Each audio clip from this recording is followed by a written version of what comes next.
né? Vamos lá, relator. Pois não, pessoal. Estou à disposição. Qual é o prazo de prorrogação?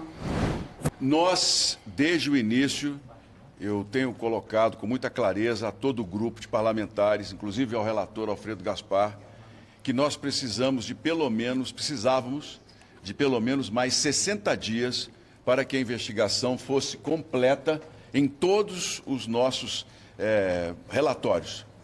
Agora, nós podemos estender até 120 dias, caso fatos novos surjam e exijam mais tempo. Mas eu defendo, vou conversar, porque a decisão é da minoria, de que nós estendamos a CPMI por 2 meses, que eu entendo é suficiente para que a gente possa entregar ao Brasil uma resposta bem mais coerente, vamos dizer, em todos os aspectos, e muito mais completa em relação ao desfalque que foi dado na Previdência Social. Presidente, o senhor deve pedir a condução coercitiva da marca Graef? Ela precisa, primeiramente, ser citada, não só pelos advogados, e faltar a data em que nós marcamos. Aí eu posso pedir a condução coercitiva. Antes disso, não há instrumento que eu possa utilizar nesse sentido, até que ela seja notificada de uma data específica que ela tenha que comparecer. É importante que ela venha como testemunha. Insisto que ela sabe de muitos relacionamentos de Daniel Vorcaro com políticos, com membros do Judiciário, e seria muito bom que ela viesse prestar aqui um depoimento e nos ajudasse a entender esses meandros do poder. Presidente, você já pretende aplicar o novo calendário da CPI já nesta semana? Como é que você está planejando isso? Já é a minha ideia trabalharmos com a extensão de prazo. Nós, primeiro, com o relator Alfredo Gaspar, nós decidiremos agora uma nova lista de convocados, especialmente de testemunhas, porque nós já temos decisões do Supremo que nos impedem de trazer investigados.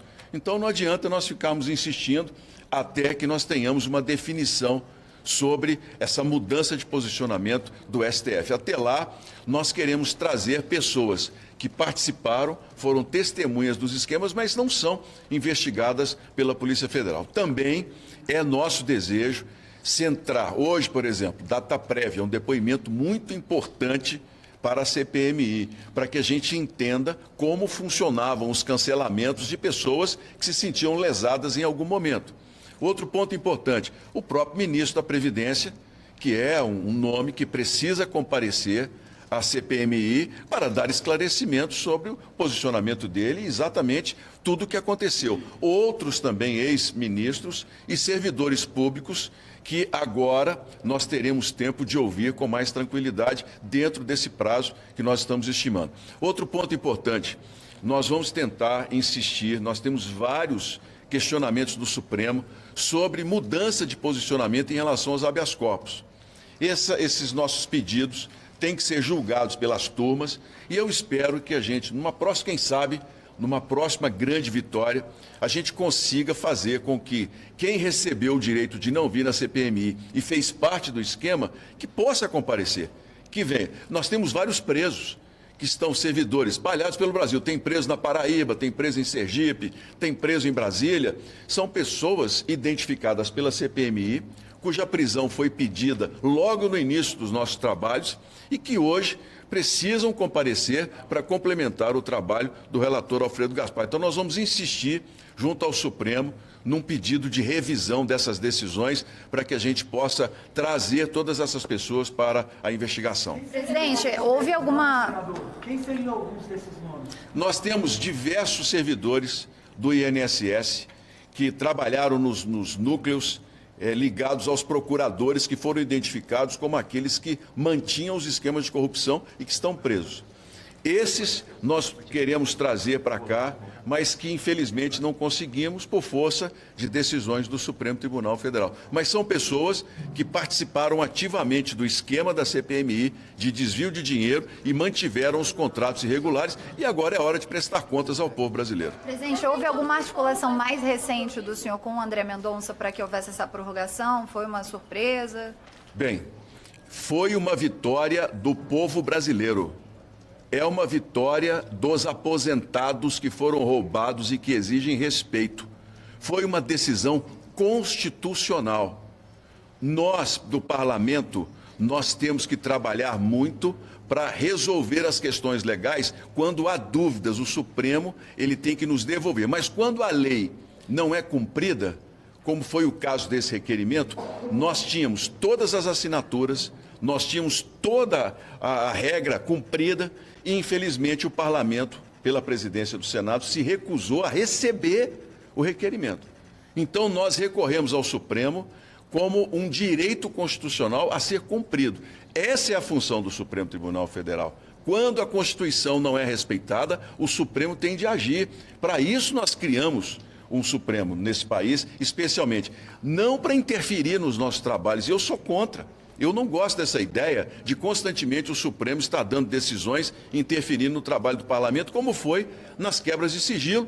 Foi uma decisão política, uma decisão que veio apenas para atender, a meu ver, o governo e que atrasou a nossa investigação e muito para esclarecer se pessoas são inocentes ou são culpadas, porque nós não estamos fazendo nenhum juízo antecipado. Agora, quando nós temos todos os requerimentos preenchidos, nós temos todas as exigências cumpridas e a casa não recebe, nós recorremos e digo mais, foi uma vitória constitucional. O ministro André Mendonça deu uma decisão correta de acordo com a Constituição. E em momento algum ele sinalizou se seria contra ou a favor. Cumpriu exatamente o rito e eu digo, uma decisão como essa devolve um pouco da confiança que a população brasileira quer ter no Supremo Tribunal Federal. Porque hoje as decisões que nós temos nas várias instâncias de ministros, de vários deles, não todos, gera uma desconfiança na população brasileira de que a Corte não seja totalmente isenta. Isso é muito ruim para o país. O ministro André Mendonça mostrou que a Constituição pode ser cumprida em todos os aspectos, independentemente dos personagens envolvidos. Um retorno do ofício enviado pelo senhor na semana passada, se não me engano, sobre o número que seria ligado ao Supremo, de outro retorno da Corte? Nós não recebemos ainda a resposta oficial do Supremo Tribunal Federal. E, dado o prazo, não havendo uma manifestação, nós vamos oficiar o ministro Edson Fachin, que é o presidente da Casa. Por se tratar de um número público que estava à disposição do Supremo, pago com dinheiro público, é preciso que se identifique quem estava usando. Essa é uma questão que a CPMI vai receber e que nós podemos manter, inclusive, dentro das atribuições, porque é nosso direito questionar e investigar, e mais tarde essa informação pode ser usada ou não no relatório, dependendo das ligações que nós encontrarmos entre Daniel Vorcaro, os descontos do INSS e a participação de políticos ou de entes do Judiciário. Senador, como é que ficam agora os documentos de Daniel Vorcaro que estavam aqui na sala COP? Hoje, eu oficiei ao ministro André Mendonça naturalmente, uma nova manifestação como presidente, primeiro esclarecendo a questão do que foi colocado pela Polícia Federal de dados reinseridos. É bem importante dizer que a CPMI não depende do Judiciário para quebrar sigilo de ninguém. E ali nós trouxemos, colocamos na sala cofre para evitar, e não houve vazamento. Quando surgiu a possibilidade, imediatamente se tomou uma providência pela responsabilidade que a gente tem, e eu pedi ao ministro um prazo, porque agora, diante dessa prorrogação, é fundamental para nós manusearmos o que está ali nas quebras de sigilo, até para a gente poder ter uma noção clara se há ou não envolvimento com relação ao INSS. Porque nós estamos trabalhando, gente, com hipóteses. Hipóteses são linhas de investigação. Nós só podemos dizer se há envolvimento, se há culpa ou não em determinada área, quando nós temos documentos. E eu falo com clareza, eu não posso dizer que determinada pessoa seja culpada ou inocente. Por quê? Sem provas, não é possível que a gente traga uma resposta efetiva para indiciamento. Então agora, eu espero que o mais breve possível, esses documentos do Vorcaro sejam devolvidos à CPMI, para que a gente possa, vão ser colocados novamente na sala cofre, para que a gente tenha clareza de que os vazamentos não são feitos pela nossa comissão, nós temos responsabilidade nos dados e vamos trabalhar. Temos mais, pelo menos 2 meses, porque eu volto a dizer, se surgirem fatos novos, nós podemos ir até 120 dias com essa comissão. Nós não temos medo de enfrentar qualquer que seja a investigação necessária. Então não tem um prazo para que a CPMI tenha acesso de fato a esses documentos? Ainda não temos, mas eu acredito que nos próximos dias esses documentos sejam devolvidos, até por conta dessa nossa manifestação e pedido junto ao ministro. Presidente, o senhor não teme esvaziamento da comissão, considerando que já estamos na sexta agora, oitiva cancelada? Como é que os senhores planejam compensar essa questão? Nós estamos tendo os cancelamentos de uma forma normal.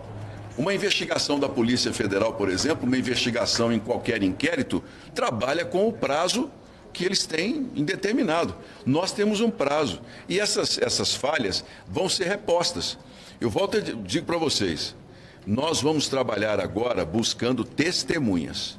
Pessoas que participaram, assistiram, tiveram alguma informação e que não são investigadas.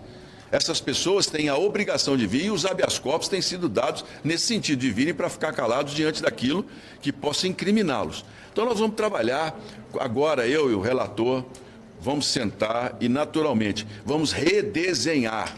Porque uma coisa era nós temos que acabar a CPMI na próxima quinta-feira com o relatório. Agora é essa decisão que é uma vitória para o povo brasileiro, que essa CPMI é do povo brasileiro.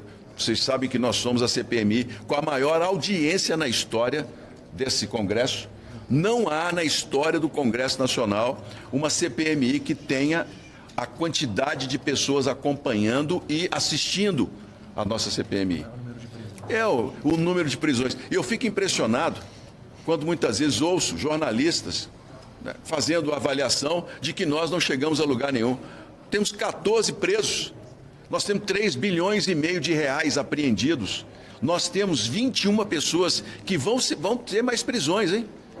Escutem o que eu estou falando para vocês. Nós vamos ter novas fases de operações e mais prisões que virão daqui para frente, porque o trabalho de investigação da Polícia Federal, ele é mais lento do que o nosso. Nós estamos à frente da Polícia Federal em várias áreas da investigação e da quebra de sigilo. Outras prisões virão. Então, nossa CPMI é uma CPMI que já deu respostas ao povo brasileiro e muitas.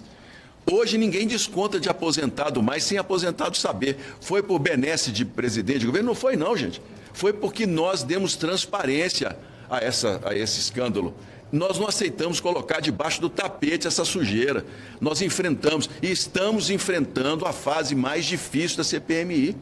Mas nós vamos trabalhar, porque essa investigação vai dar respostas ao Brasil. Escutem o que eu estou falando. Nós temos um grupo aqui de parlamentares que estão compromissados com a verdade.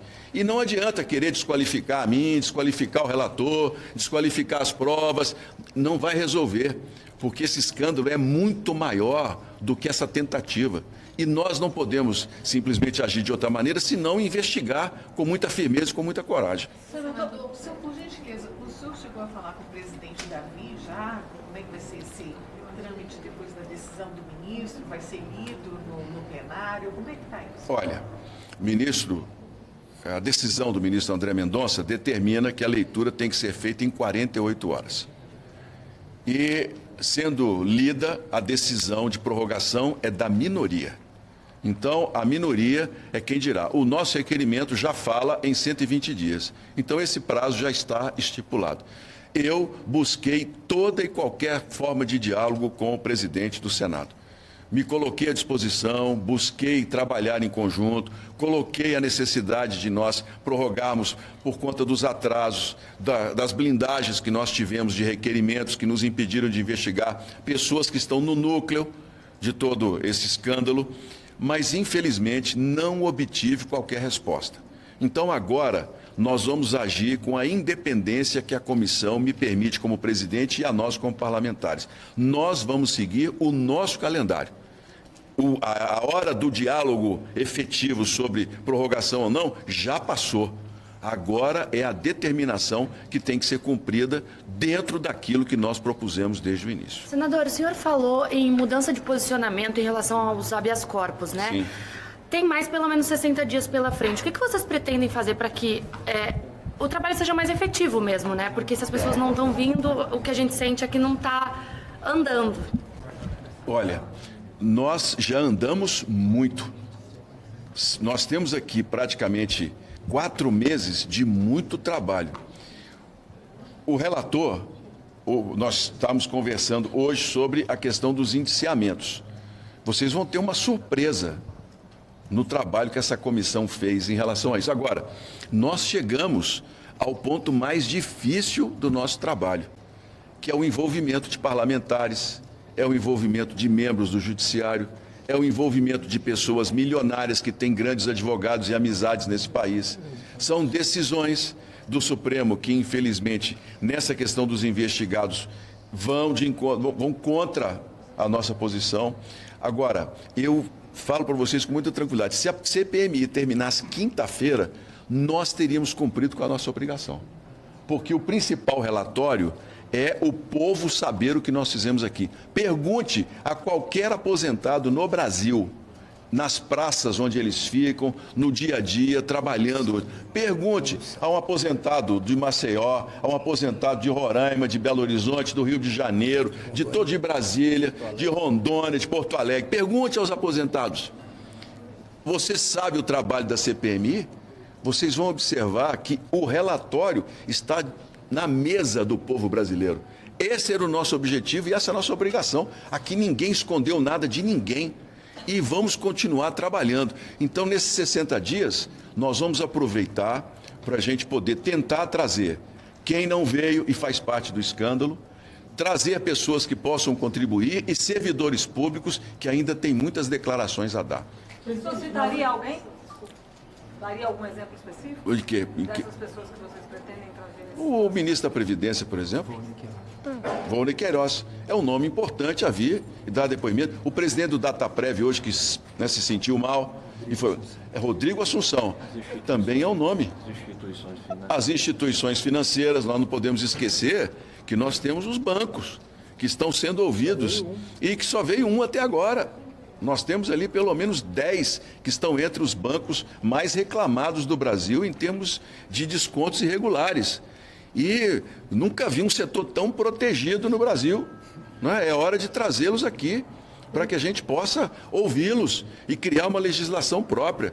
Gente, quinta-feira nós terminaríamos, não da maneira que nós queríamos, mas terminaríamos com a consciência limpa de que nós fizemos o melhor, que nós lutamos para dar ao Brasil uma resposta. Agora, nós temos prazo suficiente para que a gente tenha um relatório que atenda a expectativa de todo o Brasil. Essa prorrogação é uma vitória do povo brasileiro, de quem quer ver esse país passado a limpo, quem não aceita essa corrupção que tomou conta de vários setores do Brasil. E é a nossa missão dar sequência. Presidente, o senhor falou agora da dificuldade de trazer os bancos, né? Há um mês e meio, a CPI marcou a oitiva com o presidente do BMG e desde então a CPI nunca mais voltou a citar o nome do presidente do BMG como uma possibilidade de oitiva. E o BMG é basicamente um dos principais bancos envolvidos. Por que a CPI não cogitou trazê-lo novamente? O que aconteceu para esse mês e meio ele não ter... Nós agora temos o tempo suficiente para trazer. E outro ponto importante, ele ficou à disposição 2 vezes. 2 vezes nós desmarcamos com ele por outros depoimentos mais importantes. É preciso levar em consideração isso. Agora, nós teremos tempo suficiente para poder analisar quem nós queremos trazer. Claro que todas as vezes que a gente tenta, vem decisões como foi o da Crefisa, por exemplo, né, que ganhou o direito de uma pessoa jurídica não comparecer. Não dá para entender.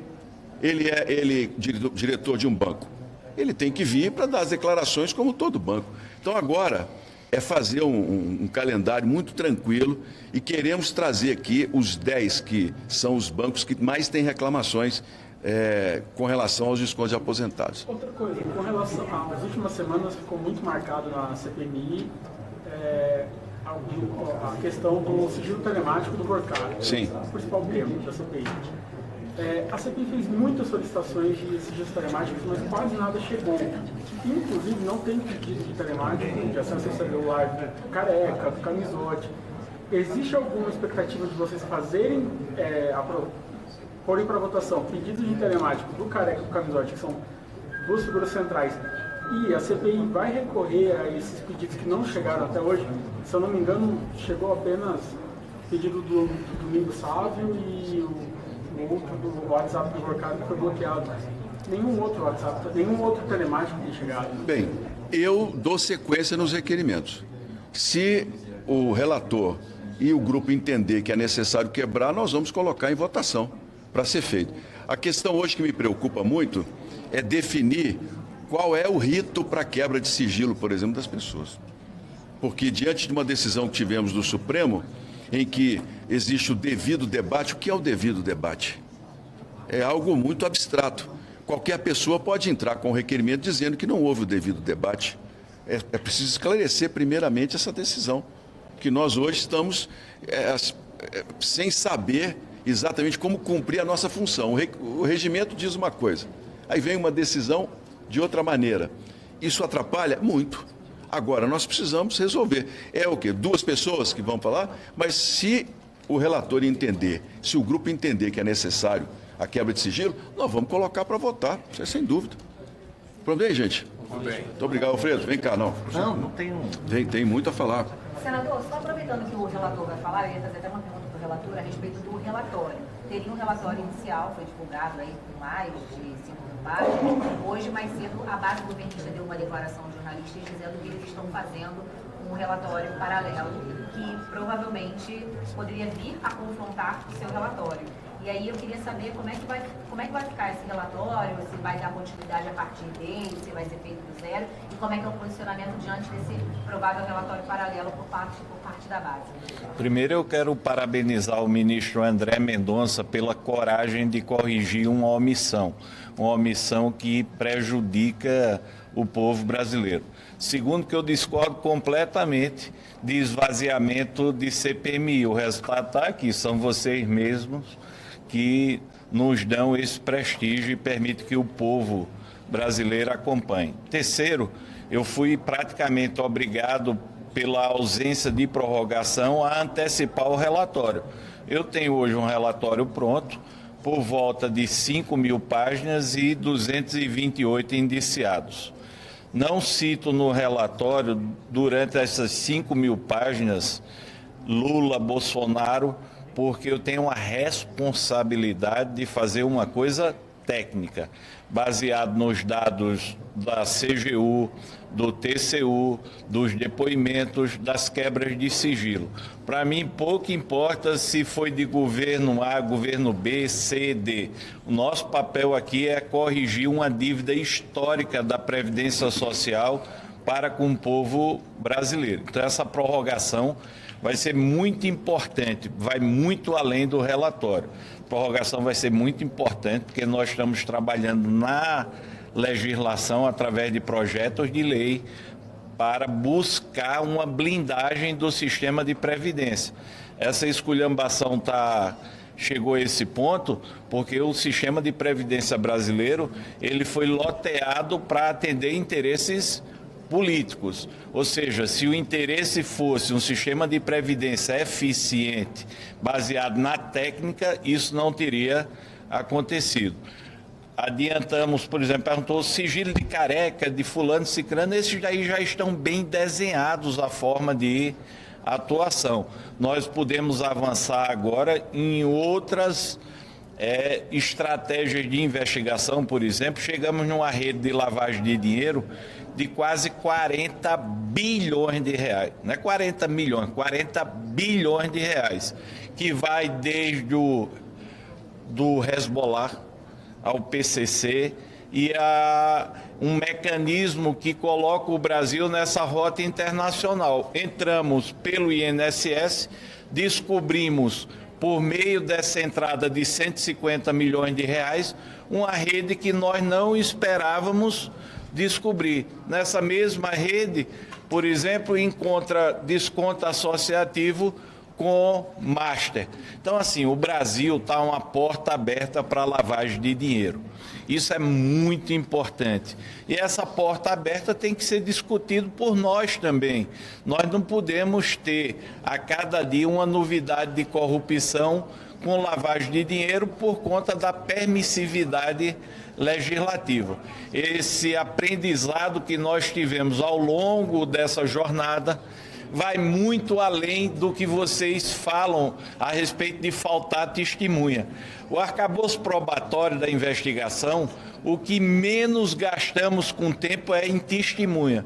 O que nós analisamos são dados, afastamento de sigilos, indícios. Com a confluência disso tudo, a testemunha vem aqui para esclarecer algumas dúvidas. Mas nós estamos anos-luz à frente de ficarmos parados por conta de ausência de testemunha. Ok? Muito obrigado, gente. Obrigado.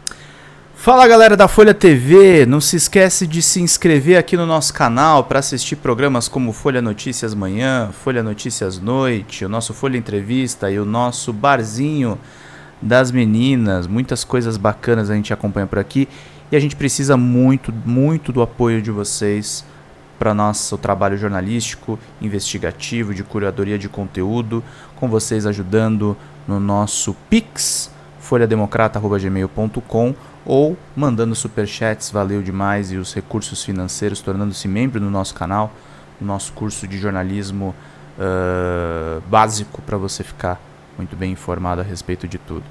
Queridos e queridas, muito obrigado pela presença de todos vocês, vida longa e próspera, cuidem-se, cuidem dos seus, e não esquece de se inscrever aqui na Folha TV. Até mais!